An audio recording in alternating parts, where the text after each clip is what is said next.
Good morning everyone, what a lovely day. Sunday morning I might add, so it's a lovely relaxing Sunday morning. The wind is slightly blowing, the sun is trying to come out, but it's lovely. I can't wait to just relax for the day. But before I do that, I thought to myself, let's have a little talk, because there seems to be some, not confusion, but some people missed a few videos probably, and I'm getting comments like, what happened to the Kyosho? What happened to the MP9? Why did you take it apart? Why did you take the engine out? Why did you strip it? Well, I didn't. Well, I did, but it was only to get things going with another little project that I had at the time. So, I suppose we could rewind time a bit, and if I wasn't so lazy, I could probably get clips of the other videos and put them in, but I haven't got enough time to do that much editing. So, we'll just get the other buggy and have a look. So, here we have both of the buggies side by side. This is the project one that I've been doing very slowly over time, and this is obviously the MP9. Now, as we all know, I put the Nova B3 engine in here, and it was a lovely buggy, good fun. But then I had this project come up, and I thought to myself, you know what? Let's do this. So I had this, it obviously didn't have an engine, didn't have any wheels, still hasn't got any wheels really, it's only got half a wheel, it's got the rim but no tyre. Didn't have any servos, you know, it didn't have anything really. Obviously it had diffs and stuff, but didn't have servos, didn't have horns, didn't have anything. It was basically just a roller. That's what it was a roller. And I had the choice, because at the time I was trying to do the Savage project.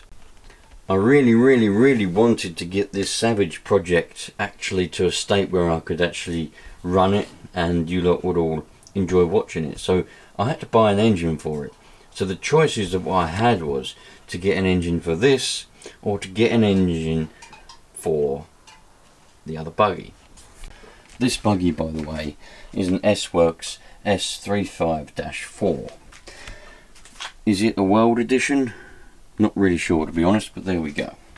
So I wanted to put a B5R in this, is what I wanted to do. That was the plan. The project was here. I thought to myself, what engine can I put in it? Oh, I know what I'll do. I'll get a B5R. So then I'll have the bottom of the range, B3, because this isn't even a B3R, this is just an ordinary B3. So I'll have the bottom of the range B3, and then I'll have a buggy with the top of the range B5R, you know. So we'll have one end of the spectrum and then the other end. But as I said, I really wanted to get the engine to put in the Savage project. So that's a decision I made. I bought the LRP Z32. Z32. I thought it was I was going to call it a Z36 and ZR36, but it's not, it's a ZR32. Don't listen to what I say all the time. Sometimes I'm chat crap. But anyway, I got that instead. But then I was like, man, I want to run that buggy. So then I had the great idea.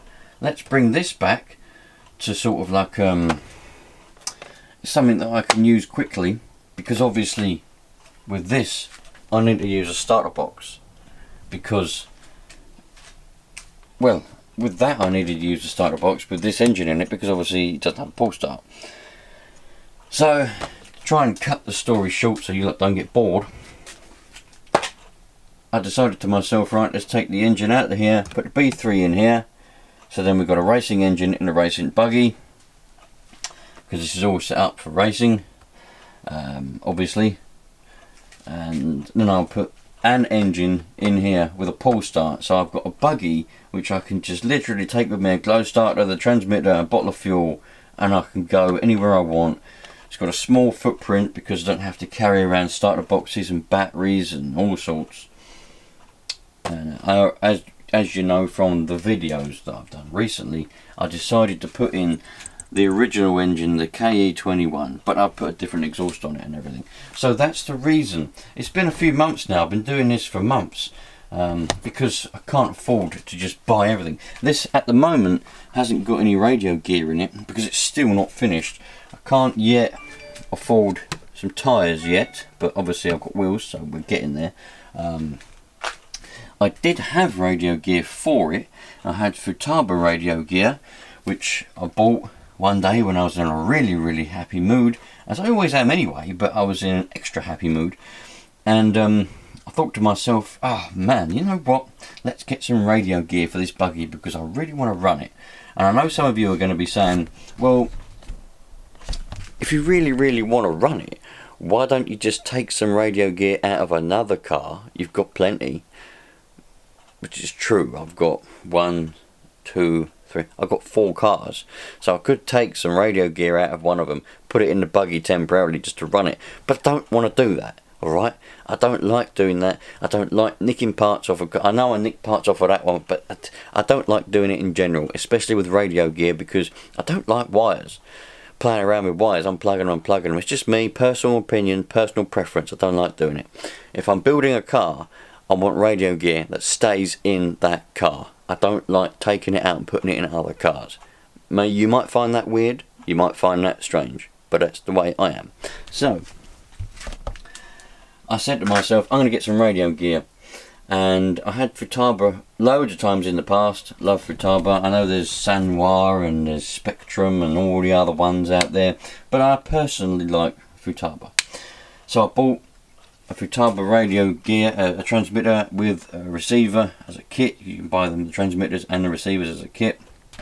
A T4PM, Futaba T4PM. I always call it a TP4M. I don't know why. It's a T4PM transmitter with I think it's a 303 or something receiver. Oh, I don't know. Don't listen to me when I tell you the specs because I can't remember. Anyway, I bought it and I didn't. As soon as I clicked buy and it was all done and the money came out of the bank, I instantly regretted it. I instantly thought to myself, damn, that was a mistake. Should never have done that. You know, I thought to myself that I don't need that. The car, because at the time my real car needed a new tyre because it was perishing, and I thought I need to get that tyre more importantly than I need to get bloody radio gear for an RC car.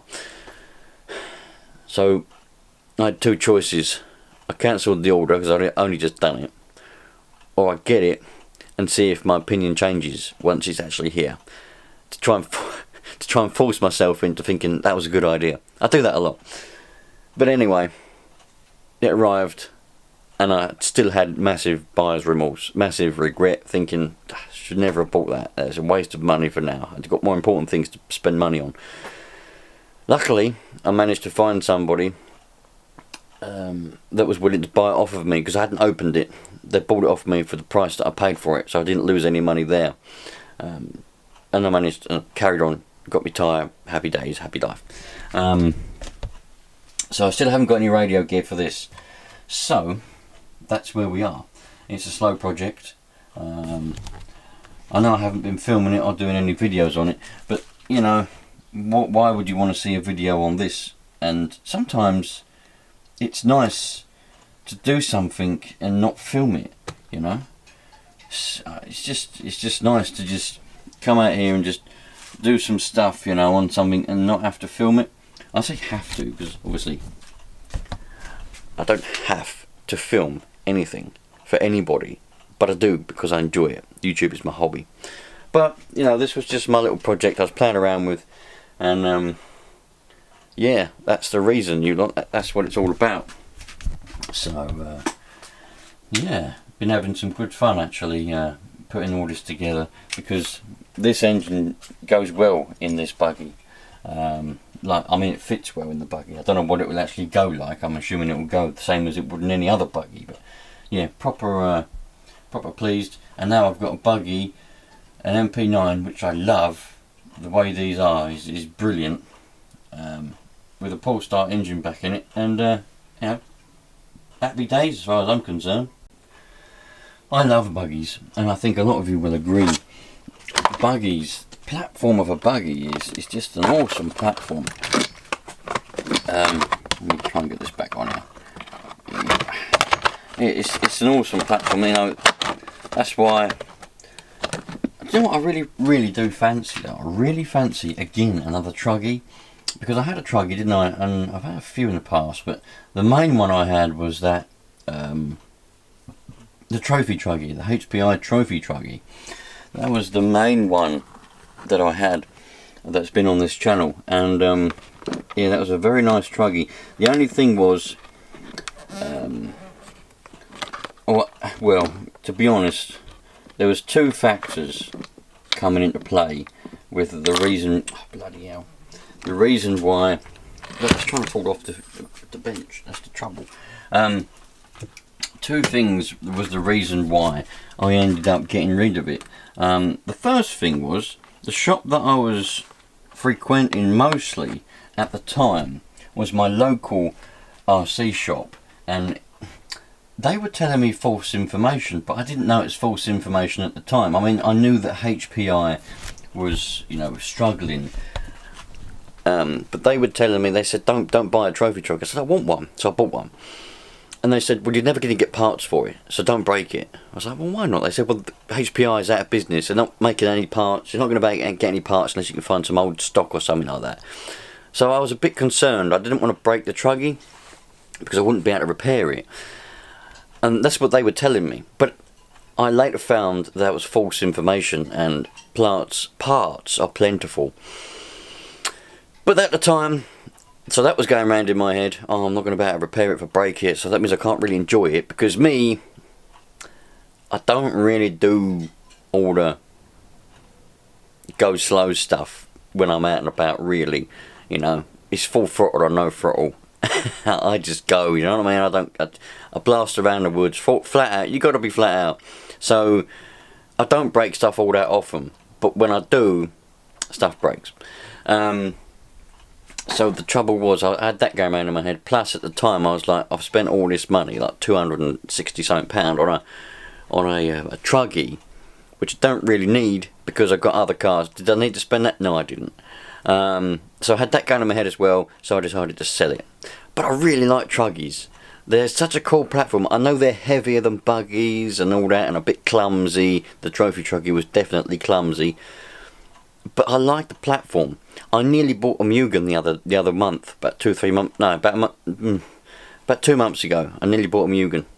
I come up with a Nova Rossi engine in it, a radio gear. I think it did have radio gear. I'm pretty sure it had radio gear. It had everything ready to run. It even come with a starter box. And I nearly bought it. I was like, I want a Truggy. But then again, it was between several things. It was between getting an engine for this, getting an engine for that, or buying a Mugen Truggy, which I didn't really need. I just quite fancied at the time.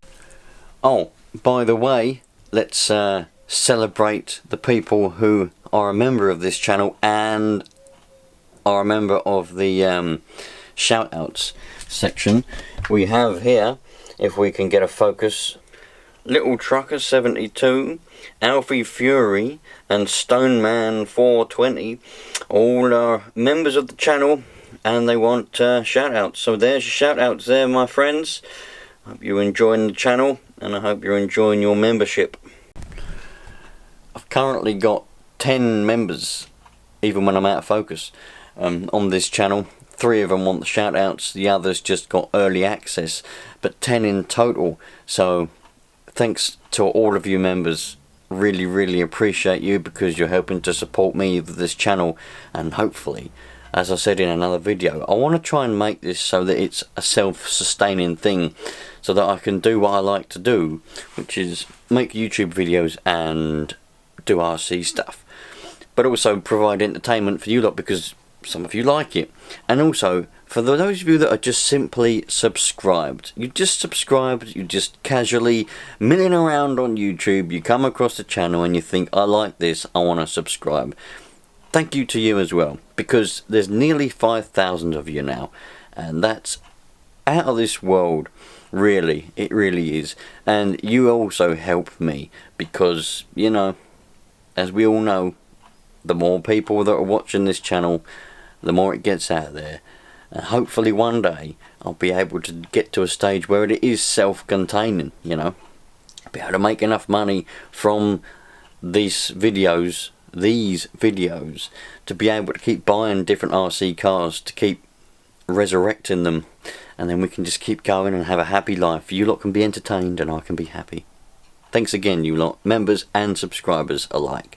You're all amazing people. Maybe I should just use it like that. I don't need to get any tyres. Oh man, I'm saving money already. I'll just use it like that. That'll be alright, won't it? I don't know though. It might not be.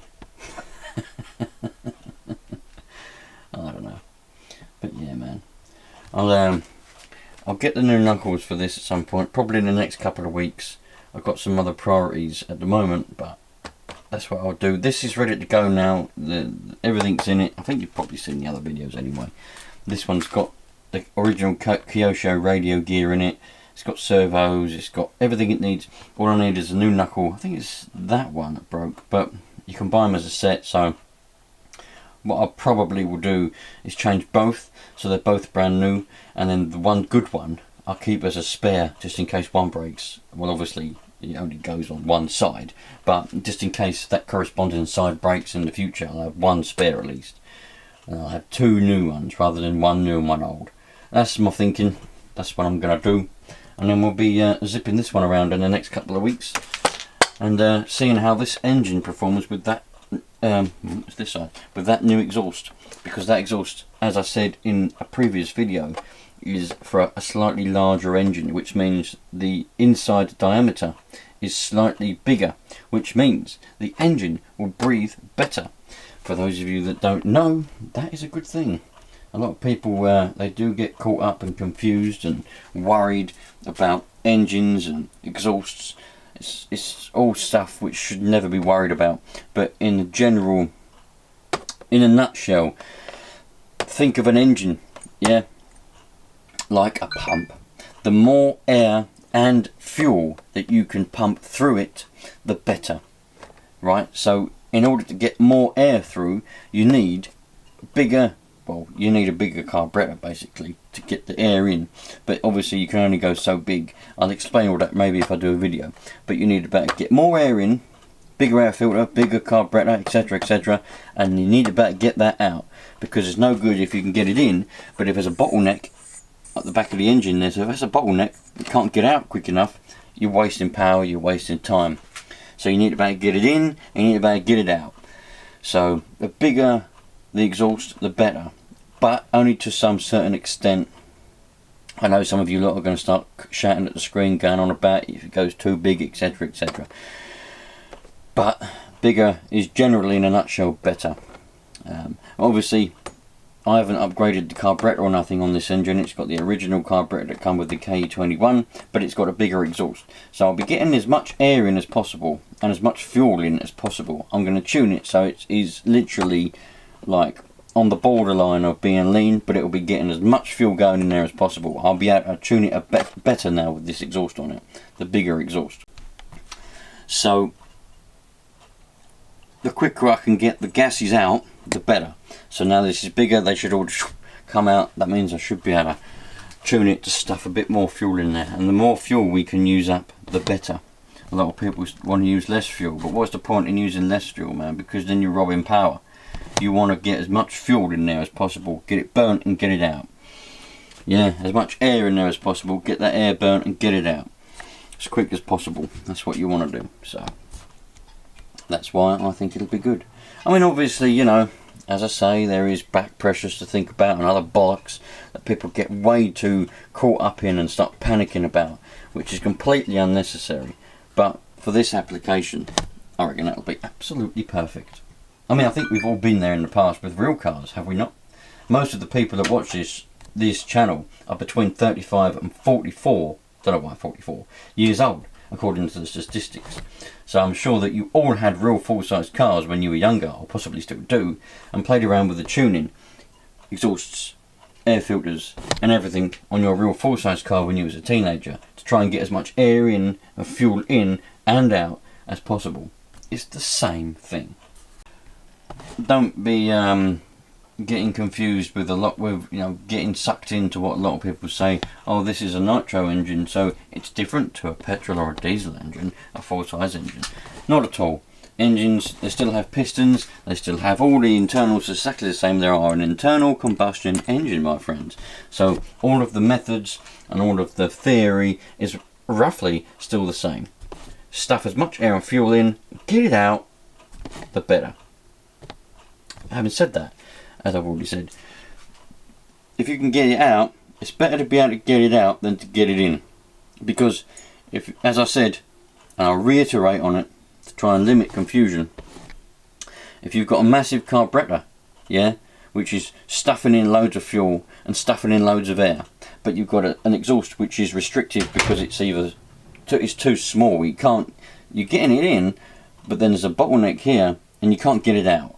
So it's all, your engine won't run properly. It'll be trying to throw out the burnt fuel and air gases, but then more's coming in and it's just not going to run properly. So you've got to get it in, get it out as quick as possible. Simple as that. So, but it's better to have an exhaust which is bigger, so that what you can get in, yeah, is coming out really quick. So there's always plenty of space to get more in, you know. Trying to explain it as simply as possible for those of you lot which aren't enginely and mechanically minded to understand, because to me it comes easy to understand, but some people it doesn't. So there we go, you lot. I hope that does help you to understand. So if you're the type of person that likes to sort of play around with your nitro engines and your nitro cars, you've got something standard. You don't have to spend a lot of money. Get yourself a bigger exhaust manifold and a bit bigger exhaust, yeah. This is a 21 engine, but I've got a 28 exhaust on here, yeah, 0.28. So you'll see the diameters of the inside are slightly bigger. You obviously can't see that one, but the inside diameter of the pipe is bigger than on this standard one. And also I think that exhaust there might be slightly bigger on this one as well. So it should run a lot better, but the proof will be in the pudding when I actually do run it. And but yeah, man, that's I'm really excited. It sounds a lot better than it did with the standard exhaust as well. It sounds 10 times better. Don't forget, you lot, experimenting and just playing around with stuff like that is how you personally learn. I mean, you can watch as many videos as you want, you could talk to as many people as you want, you could do whatever you want, you could read as many books as you want. We've all seen the comments I get on these videos of people who have read books, say a load of crap, but none of it's actually real because the books that they've read, they've either read it out of context or the books are bollocks. Experience, practice is how you learn. It's how I learn, just from playing around, you know, with nitro, full-size chainsaws, bloody motorbikes, motocross bikes, cars, all sorts. You play around, you learn how things work. That's how it is. And also you talk to people who know what they're talking about, old timers, experience, and you can get some of that for yourself. But you've got to know how to use it, because they can throw all the knowledge at you, all the experience at you. If you don't interpret it and process it and use it in the right way, you'll be using it wrong, and you'll be going around saying stuff, but it'll all be wrong because it'll be in the wrong context, and people will be looking at you going, what the bloody hell is he on about? You know, you've got to make sure you use it in the right context, and you've got to process the information properly and just take your time. But yeah, that's it, man. That is it. Just experiment. If you've got a nitro engine, experiment with it. Put different exhausts on it. See how the engine runs. See how it performs. How does the engine react? You know, things like that. And you've also got to bear in mind, an old engine won't react as well as a new engine. The reason for that is if you've got a brand new engine, right, and you run it in with the standard restricting exhaust and the restricting carburetor, that engine will want to run primarily with that setup. If you run the engine in and use it for, I don't know, a year, and then you put on a bigger exhaust to get more gases out, brilliant, and then you put on a bigger carburetor to get more fuel and air in, brilliant. It will have an improvement and it will run better, but it won't run as well as it would do if you put those exhaust and carburetors on when the engine was brand new, before it was run in. Because if you run it in with, you know, the modifications you want to do, that's how it will be comfortable running. It's something like you can't teach an old dog new tricks. It's a similar sort of analogy, because obviously You can teach an old dog new tricks, it just takes a long time, and it'll never be as good as it would do if you taught that dog the tricks when it was a puppy. Same thing with engines. Exactly the same. And anybody who tells me different, I'll beg to differ, because in my experience, with full-size engines and nitro engines, that's the way it is. Anyway, doesn't mean you can't play around. I'm out of here. My battery's going to run out on the camera. It's flashing at me red. Thanks for watching. Thanks for being here. Thanks for remembering. Thanks for subscribing. You're all brilliant. If you want stickers, let me know. They're £1 each at the moment. They will go up. So if you want a sticker at £1, you can have one for the next couple of weeks. After that, they're going to go up because the prices are going astronomical. Catch you later on. All the best. Love life.